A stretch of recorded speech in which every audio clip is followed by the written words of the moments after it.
Monday Night Raw starts off with Roman. He was cutting a promo. He was mentioning how he's not a different.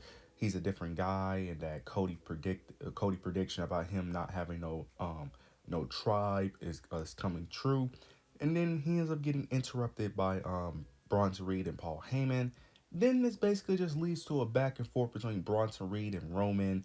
Bronson Reed started mentioning the Samoan history, and then I did find this funny when Roman ended up acknowledging that he didn't know he didn't know that Bronson Reed was Samoan, which I thought was hilarious, and then he ends up saying that he belongs to him since he's Samoan, which I thought was hilarious.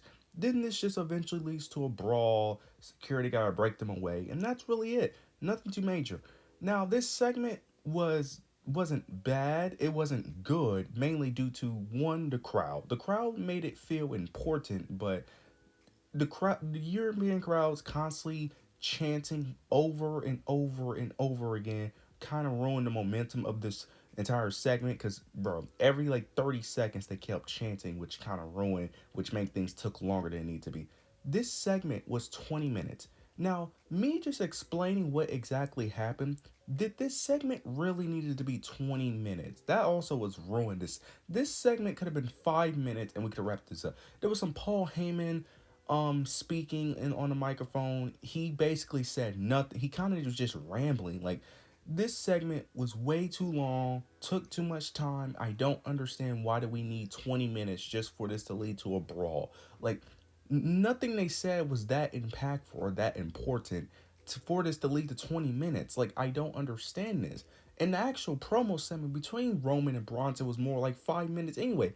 The other five was due to Roman, then the other extra five was due to Paul Heyman. It's like, I, this segment was way too long, very unnecessary. But I did like the brawl. I did like them continuing throughout the show because later, towards the end of the show, actually, it was a moment where Roman ended up attacking Braun Breaker. This led to Bronson Reed and Roman.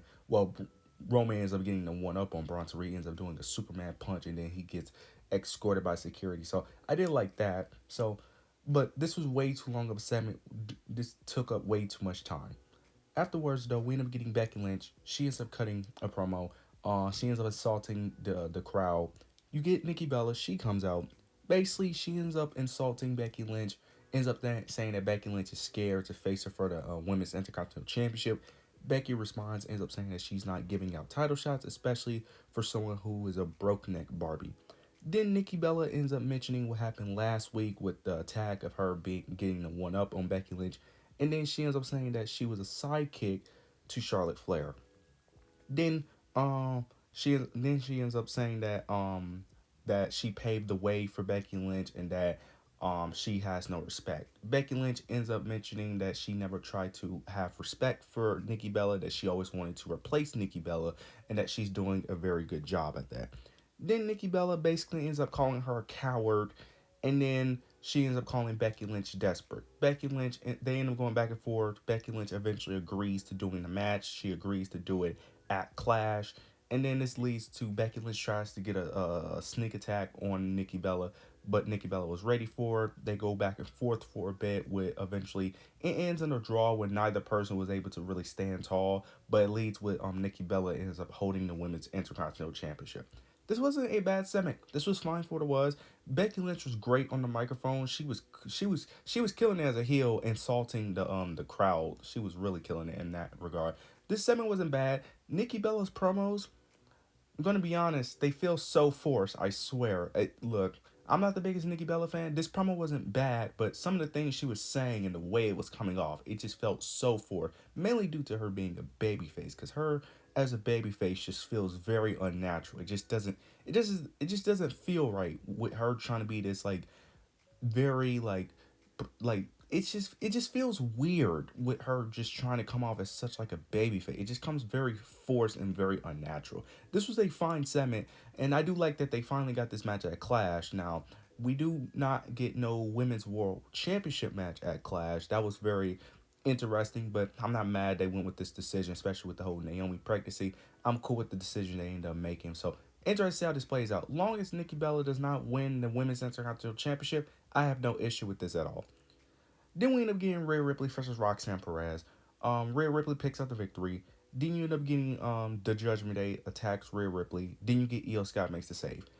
Now the main purpose of this was really just to really further the story between Rhea Ripley, Io Sky, and then the Kabuki Warriors. Because earlier in the show, Io Sky was basically telling Rhea that they gotta keep their distance from each other due to the Kabuki Warriors. Rhea Ripley agrees, but they end up hugging. But then right behind them, well, not behind them, but you could see, and you could see in the camera shot, you see Asuka and Kyrie was watching, and Asuka is crashing out when she saw them hug. Then with Io Sky making a save to Rhea Ripley, Asuka ends up confronting her. She's very frustrated. They were speaking in Japanese, and this storyline is hilarious but also weird at the same time. It's giving me like like a family TV show of like that overprotective dad of the daughter dating a boyfriend. Like this is what this is giving me. It's giving me Oscar being the overprotective father, Kyrie being the supportive mother, Io is definitely the daughter, and then Rhea Ripley being the girlfriend that the father don't support. Like this is hilarious. It's getting weird, but it's also hilarious. The amount of people who are just saying that Io Sky and Rhea Ripley need to just make out is hilarious because this is the vibe it's getting. It's literally giving me vibes of that. But this I like what they're doing here. I like what they're doing here. Very interested to see how this plays out. I like that they have Kyrie Sane being like the middleman, kind of just being in between this. Like, I like what they're doing here. Very interested to see how this plays out. We do end up getting another Bailey segment, another vignette from her. I like what they're doing here. The split personality, kind of having like that devil on the shoulder, but also having an angel on the shoulder as well. You know how like TV shows where like someone is contemplating on doing good or bad, they typically have like that white angel and then the red devil. This is kind of similar to that, but instead of that, she has two personalities where she has her good personality of Hugger Bailey, then she has the bad personality of, back when she was in the pandemic. I like what they're doing here. Then you have both basically going back and forth to why that Bailey should be this way. I like what they're doing with Bailey. This could be very interesting. This could lead to multiple ways. This could lead to her going full babyface. This could lead to her going full heel. Or this could lead to like something in the middle where she's playing both sides, where she's a heel, but she's pretending to be a good person to a degree. So I like what they're doing here with this Bailey gimmick. I'm very excited for it. I can't wait to see what they do here. Especially if they turn her heel, she could easily replace that void that we're missing with Naomi. So I can't wait to see how this plays out. Then we get the main event: LA Knight versus Braun Breaker. Braun Breaker wins due to interferences of Seth Rollins. Then this leads to Division attacking LA Knight. Jey Uso comes out, tries to make the save, but he fails. Then you end up getting CM Punk. He comes out, then it ends up leading into I think the baby faces stand tall if I'm not mistaken. I could be wrong. But it leads to eventually them standing tall if I'm not mistaken. Then you end up getting LA Knight and CM Punk. They go back and forth. All the baby faces are arguing. They can't get on the same page.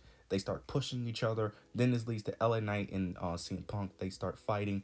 And then you end up towards the end of the fight, you end up getting Jey Uso. He ends up super kicking LA Knight. Then he ends up also super kicking CM Punk, and he's the last man standing. I like what they did here.